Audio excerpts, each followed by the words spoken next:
За ингээд энэ бичгтийн захиргаа ингээд буудлуулчихсан ингээд битүү ингээд адуу атсан машинуудаар цаана ингээд. Сүхбаатар аймгийн бичгтийн боомлоор адууг хилээр гаргахдаа олон хоног автомашины дэвшин дээр чагцалдуулан байлгах, адуутай зүү бус харьцах, улмаар монголчуудын сүлд хиймэрийн бэлэгдэл болсон хүлэг морьд олноороо өргөдөх, өвдөж зовох зэрэг асуудал гарч захин хуудсанд иргэдийн дургуутслыг ихэд түргээд байгаа. Тэгвэл ёс бус эдгээр үйлдэлтэй холбогдуулж хүн сүдэ аж ахуй хөнгөн үйлдвэрийн яамнаас мэдээлэл хийлээ. Тэд хүйтний улиралд адууг хил нэвтрүүлэхгүй байх шийдвэр гаргаж өнгөрсөн 11-р сарын 15-наас 4-р сарын 1 хүртэл амьд адуу экспортлохыг хориглоод байсныг дуулгалаа. Харин өнөөдрөөс эхэлсэн цаашид амьд адууг мах бэлтгэлийн чиглэлээр хилээр гаргахгүй болсныг мэдгдлээ. Тэр нь одоо дарагддаг, тээвэрлэлтийн явцад ундаг, дээр нь тэр олон адуу одоо гიშгдэг, тэгээд дарагддаг, гэмтэл учруулдаг. За тэгээ гэмтсэн адуугаа орхидог. Гэт ингээд олон зөрчил одоо бас үүсэж нэгдүгээрт.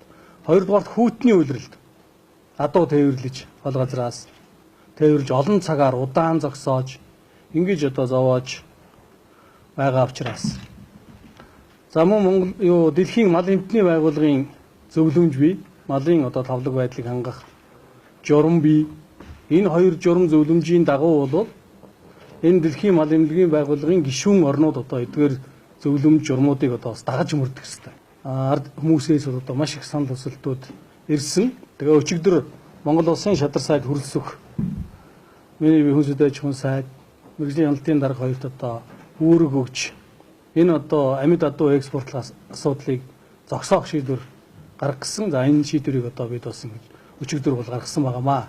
Одоо энэ дээр бол яг хугацаа хэлж өгдөг. Нэг нь одоо амьд адууг Монгол улс гаргахгүй гэж шийдвэр гаргасан бол бид Монголын төр нэг бодлого, нэг зарчим дээр байдаг. Төрийнхөө энэ одоо гаргаж байгаа шийдвэрийг тохируулагч буюу хэрэгжүүлэгч агентлаг түүний албатууд бол одоо гүйцэтгэж хэрэгжүүлж ажиллах ёстой. Энэ зарчим нь хадгалагдана.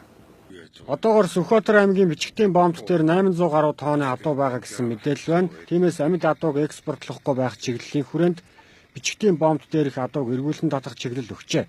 Мөн бусад боомтоор адууг амьдаар нь хил гаргасан тохиолдлуудыг шалгахаар болсон байна. Адуу экспортлох, амьд мал экспортлох хэлийн боомтууд дээр энэ асуудал дээр хяналт шалгалт үзлэг шалгалтаа чамбааруулсан. Тэгээд энэ шийдвэрийг гаргахаас өмнө 2-3 цөөхөн тооны аж ахуй нэгжүүл зөвшөөрөл авсан байсан. Тэр нөхдүүд маань өнөөдрийг хүртэл одоо бас хил дээр өөрсдийнхөө боломжоор хариулга мандалгаа хийдэг. За 2-3 хоног бас гарчих байх гэсэн найдвартай төрүүлсэн аж ахуй нэгжүүд маань машин дээрээ одоо байнга буулгахгүйгээр байлгаснаас болоод адуу бол энтсэн одоо эрсэл бичлэгөө та нөхдүүд явж байгаа. Тэр нөхдүүд маань ч гэсэн өөрсдөө нөхцөл байдлаа ингээд бас анхаарлын төвд оруулах гэж сошиалд хийж байгаа юм бол байна. Хил нэвтрүүлж байгаа нэг адууг манай улсын нутагт 400-аас 500 мянган төгрөгөөр үнэлж аваад хил давснаас хойш буюу хятадын үйлдвэрт очихдоо 1 сая төгрөгөөр үнэлэгддэг байна. Цаашид малаа эрүүлжүүлэх, мах боловсруулах үйлдвэрүүдийн үйл ажиллагаа хүчин чадлыг сайжруулах, амьд мал экспортлохгүй байх чиглэлд гол бодлогоо баримтлаж байгааг салбарын сайд онцоллоо.